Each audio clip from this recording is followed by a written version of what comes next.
Assalamualaikum warahmatullahi wabarakatuh. Sekarang kita mulai lagi untuk mata praktikum AP2A pertemuan ketiga oleh saya Pajar Engganis Nurul Aini untuk kelas 1 IA 26 ya. Jadi di sini untuk pertemuan ini kita akan belajar tentang array, oke? Apa itu array? Definisinya. Lalu array itu ada berbagai jenis, ada yang 1 dimensi, 2 dimensi, bahkan ada yang n dimensi lebih lah pokoknya. Tapi masih sama sih konsepnya sama yang 2 dimensi. Lalu kita juga akan belajar apa itu input box dan message box dan activity-nya ya. Oke, sekarang lanjut lagi untuk definisi array. Apa itu array? Array adalah suatu variabel tunggal yang digunakan untuk menyimpan sekumpulan data yang sejenis. Jadi array itu sebenarnya mirip seperti list ya.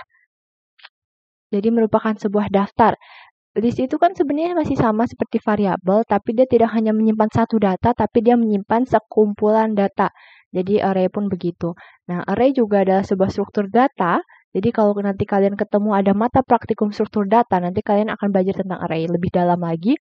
Dan itu terdiri atas banyak variabel dengan tipe data yang sama. Jadi untuk berbagai isi dari variabel array ini, datanya misalnya ada 6, ada 10, ada juga string misalnya stringnya dari nama-nama hari, nama-nama bulan gitu kan. Itu mereka pasti mempunyai tipe data yang sama. Jika contohnya array itu hanya berisi integer, tipe data integer atau bilangan bulat, maka isinya semuanya integer. Dia nggak bersifat heterogen. Nggak isinya, oh ada string lah, tahu-tahu ada misalnya integer, semua nyampur tuh nggak. Dia bersifat homogen, jadi hanya satu tipe data saja. Lalu di mana masing-masing elemen variabel tersebut mempunyai nilai indeks. Contohnya, untuk notasinya di sini misalnya ada A merupakan sebuah array. Jadi nama array-nya tuh A nih. Dengan tipe datanya integer. Jadi isinya harus integer semua, yaitu datanya ada 100, 200, 300, 400, dan 500. Maka notasi dari array A adalah A, terus buka kurung siku, N, tutup kurung siku. Apa itu N-nya? N-nya merupakan angka indeks dari array tersebut. Jadi dia itu data keberapa, data ke-1, kedua, tapi biasanya array itu ya karena kita IT ya, emang biasanya dimulai dari angka 0. Ya, jadi makanya di sini tuh A-nya dari 0 dulu terus sampai ya infinity lah sampai sekian gitu kan. Dan ini A-nya tadi nama array-nya. Jadi kita harus notasinya kayak gini. Nama array terus indeksnya sama dengan baru isi datanya. Isi datanya berapa nilainya? 100, 200, dan seterusnya. Begitu ya untuk array. Lalu next, kita akan memberikan contoh. Di sini ada array 1 dimensi. Jadi array 1 dimensi dengan panjang yang ditentukan di blok var. Ada dua cara penulisan array 1 dimensi dalam Delphi 7 ya. Ada dengan panjangnya ditentukan di blok variable, ini yang var, kan kita suka ngoding var ya dari kemarin. Ada juga yang kita buat panjangnya ini di blok begin. Jadi ada dua cara. Terserah kalian mau pakai yang cara var atau yang begin ya. Maksudnya gimana Kak? Jadi di sini bisa kalian lihat, coba saya zoom lagi biar terlihat jelas. Oke, bisa kalian lihat di sini bentuk umum array 1 dimensinya. Jika di blok var notasi panjangnya, kita tinggal tulis var, terus nama array-nya terserah kalian, titik 2, terus array, ya array-nya apa.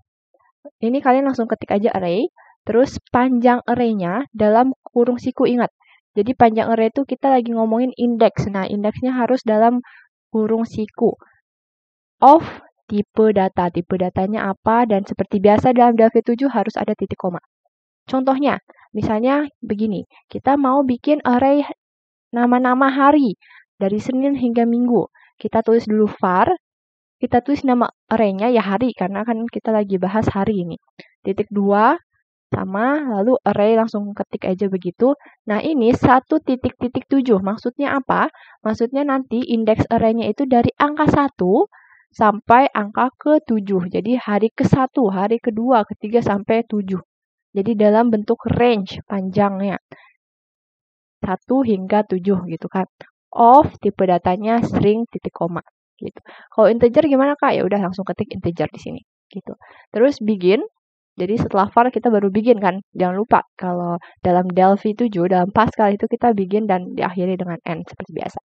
Untuk beginnya kita tinggal tulis saja hari, terus 1, hari 2, hari 3 sampai 7. Titik 2 sama dengan, terus jangan lupa tanda kutip 1 ya. Terus Senin, titik koma. Jadi kalian kasih tahu nih harinya apa aja. Senin, Selasa, Rabu, Kamis, Jumat, Sabtu, Minggu gitu kan. Gitu.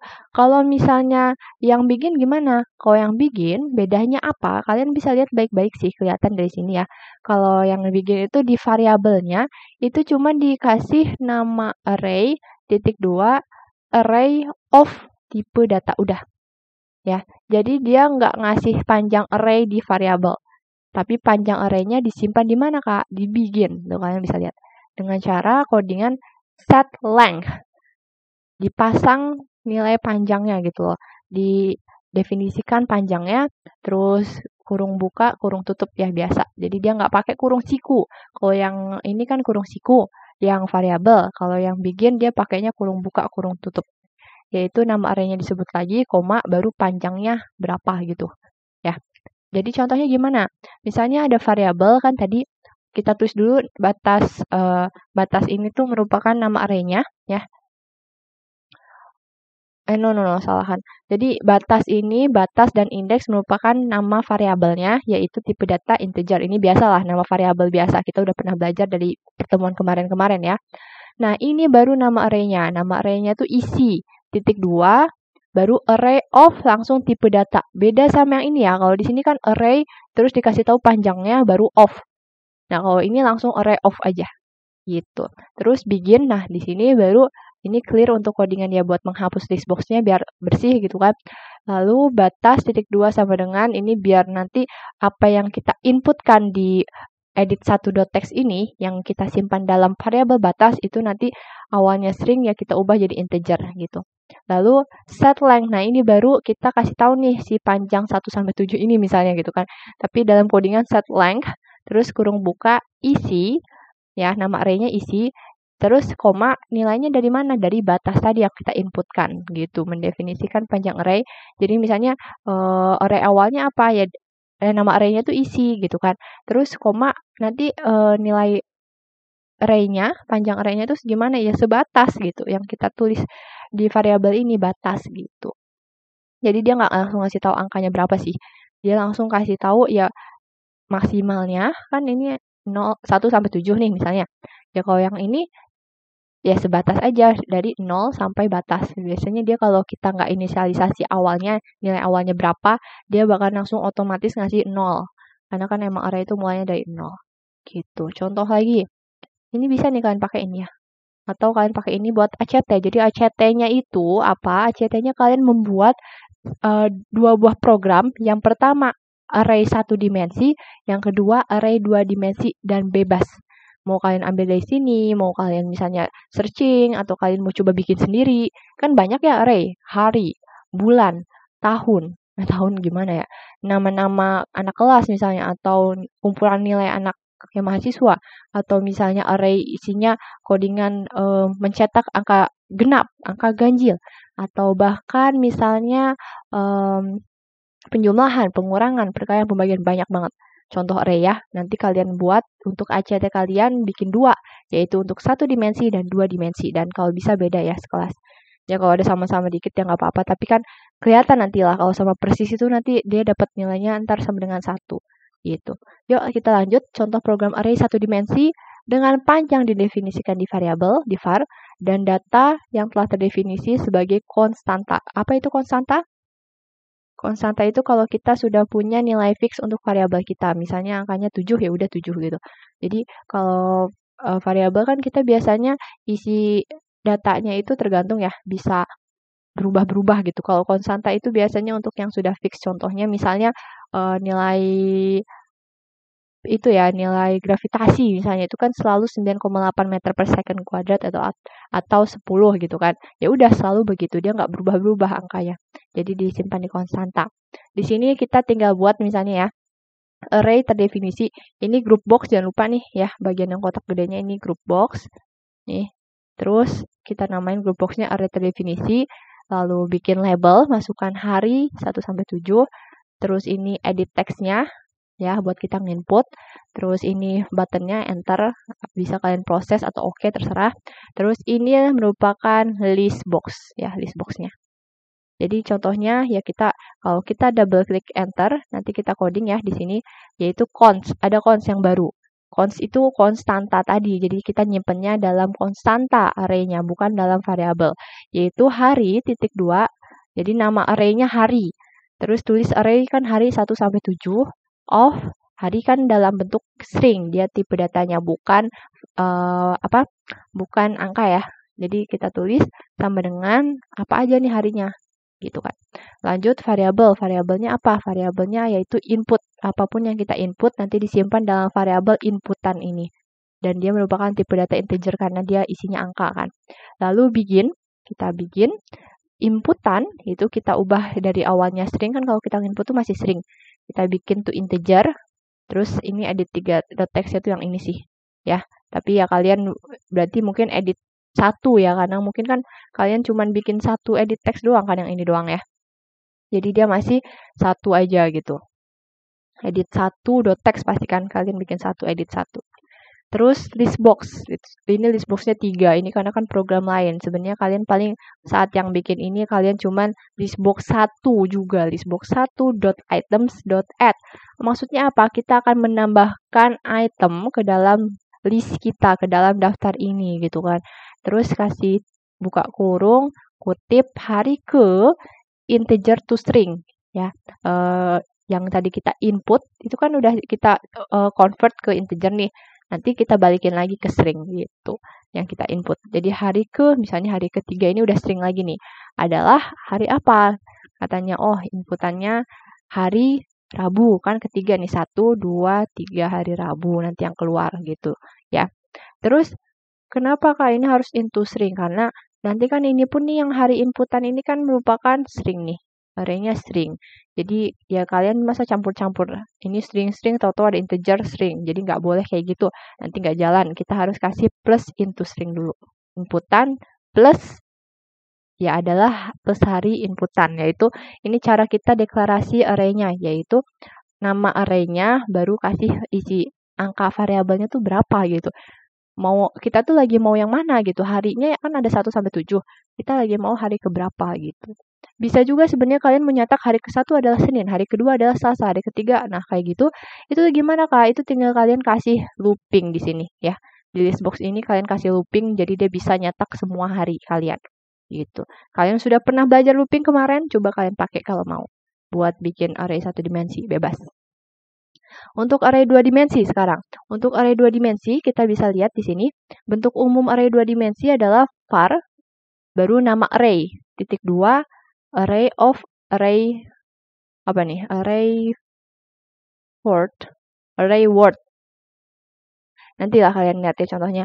Tapi bisa juga dalam bentuk begin set length nama array baris kolom. No. Jadi gini kalian baca catatan dulu. Pada array 2 dimensi hanya dapat mendefinisikan panjangnya di blok begin ya. Jadi nggak ada yang tadi di blok var. Kalau untuk array 2 dimensi dia langsung wajib kalian kasih set length. Dan set length-nya isinya adalah nama array, baris, dan kolom. Gitu. Ya. Jadi di var-nya kalian tulis dulu nama array-nya. Nih ada contoh ya. Misalnya contoh array 2 dimensi ini group box. Kalian bikin 2 edit text. Yaitu nanti buat input nilai A dan nilai B lah ibaratnya. Yaitu kita mau bikin program penjumlahan di sini ya. Nanti kita pencet enter. Nanti dia keluar nih dalam looping kan. Keluar semua jadinya. Yaitu elemen 0, indeks ke 0 barisnya, kolomnya indeks 0 juga. Nanti kalau dijumlahin 0 tambah 0 sama dengan 0. 0 tambah 1 sama dengan 1. 0 tambah 2 sama dengan 2 gitu. Dia bakalan menjumlahkan indeks mereka sendiri gitu. 1 tambah 2 jadi 3 ya. Itu codingannya. Kalian bisa lihat untuk codingnya yaitu nama array-nya yaitu array 2, ya bebas lah ya. Titik 2 array, ini harus tulis array of word. Ini kalian tulis aja nih kayak gini ya, defaultnya ya. array of word gitu aja. Lanjut, ini kalian hafalin ya buat bikin array 2 dimensi kayak gini loh sintaksnya gitu. Ini yang selanjutnya ini cuman inisialisasi variabel ya, ada 4 variabel i, j, baris dan kolom dalam variabel integer. Kenapa ada ij? Karena kita mau bikin looping kan. Kalian sudah pernah belajar Java kemarin, harusnya masih ingat. Lalu begin, ini listbox ya. Jadi di sini listbox. Kita nggak listbox 2 sih, paling listbox 1 kalau kalian baru bikin. Cuman bikin ini doang dalam satu project kalian, tergantung ya. Makanya kalian bisa dalam satu layar kalian isinya 2 program, 2 group box, yaitu yang 1 dimensi sama 2 dimensi itu boleh. Bebas lah ya. Lalu baris titik 2 sama dengan string to in edit 2.text. Jadi maksudnya apa? Untuk yang baris itu tuh yang ini nih. Ntar saya bersihin dulu. Biar rapi. Oke. Yang baris tuh yang ini. Yang kiri pastinya ya. Ini baris, ini kolom. Oke. Ini kayak biasa lah codingannya. Lalu set length ya. Tadi kan di begin itu kita set length. Nama array ya. Ini kan nama arraynya nih array 2 ya. Terus baris, koma, kolom. Jadi nanti nilai awalnya baris, nilai akhirnya kolom gitu. Terus for i kan 2 dimensi ya ini. Jadi 2 dimensi itu dimensinya ada 2, jadi ada baris dan kolom. Kalau sebelumnya kan kita cuma batas gitu kan. Udah langsung ada nilai maksimal batas aja udah gitu kan. Itu karena dia 1 dimensi. Sekarang kita pakainya 2 karena ya 2 dimensi gitu. Ini ya looping biasa ya. For i ya titik 2 sama dengan 0 to baris i. Jadi selama baris yang i, maka kerjakan j-nya to kolom min 1. Maksudnya apa? Ya nanti kita looping lah. Jadi kita cek 0, masih yang 0 nih ya kan 0, ini 0, 1, 2. Terus yang ini baru masuk 1, 0, 1, 2 gitu ya. Ini looping biasa, begin. Nah ini baru nih codingannya yaitu penjumlahannya. Jadi nama array-nya yaitu isinya i dan j tadi. Kita maksudnya i dan j-nya itu apanya? Beda ya, baris kolom dan i dan j. Baris kolom itu adalah angka yang kita input di sini. I dan j adalah looping kita, counter kita gitu kan. Makanya kita tuh kayak menunjukkan, oh lagi yang ke 0, lagi yang ke 1, lagi yang kedua, itu i dan j-nya. Makanya yang kita jumlahkannya pun i dan j-nya. I plus j berapa?